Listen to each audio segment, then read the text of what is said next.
Allah idza ahabba 'abdan nada malaika Jibril. Kalau Allah mencintai seorang, Allah panggil malaikat Jibril. Ya malaikat Jibril, aku mencintai fulan bin fulan atau fulana binti fulan. Aku mencintai dia. Cintailah dia. Malaikat Jibril ikut mencintai dia. Kalau malaikat Jibril sudah mencintai orang tersebut, dia menyampaikan kepada malaikat dan seluruh makhluk yang ada di langit. Yang kita tidak tahu berapa jumlah besarnya jumlah malaikatnya, berapa nabi-nabi dan rasul yang ada di alam yang kita tidak tahu. Malaikat ini menyampaikan, hei penduduk langit, ahlus sama,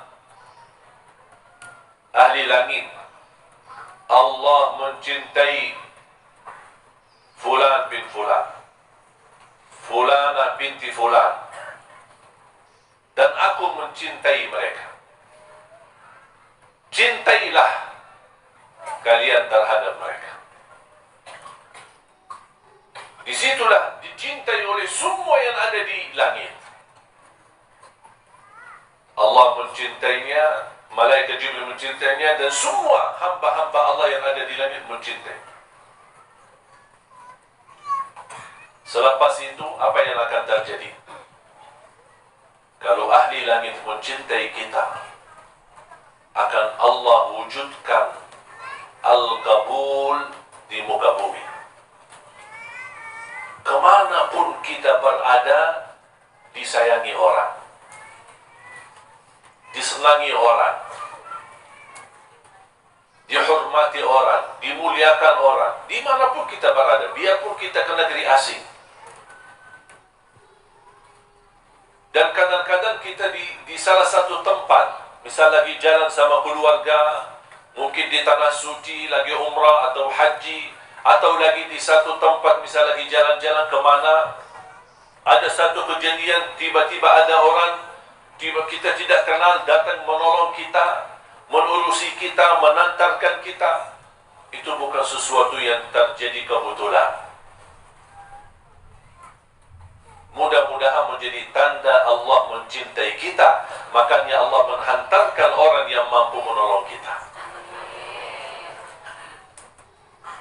Banyak yang terjadi di muka bumi ini, ada tanda-tandanya, tapi tidak semua bisa mengerti tanda-tanda itu.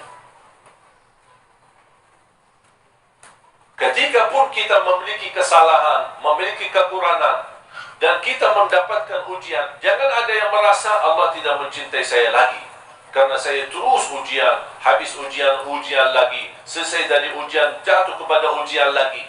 Justru itu tanda Allah masih peduli kepada kita. Yang Allah tidak pedulikan orang yang tidak pernah Allah perhatikan, menjadikan hidupnya sia-sia, menjadikan hidupnya sengsara, tak pernah diuji, tapi dibiarkan begitu saja.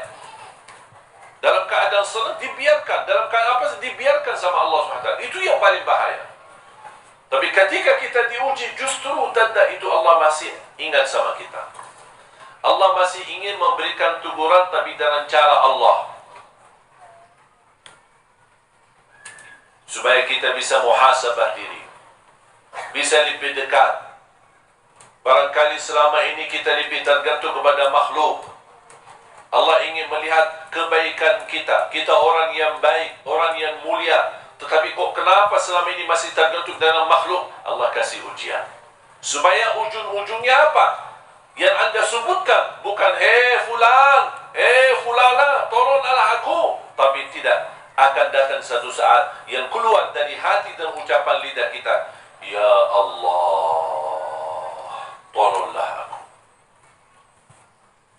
Itu bisikan yang istimewa, karena keluar dari tulus hati kita, ikhlas, dan itulah yang ditunggu oleh Allah Subhanahu wa ta'ala.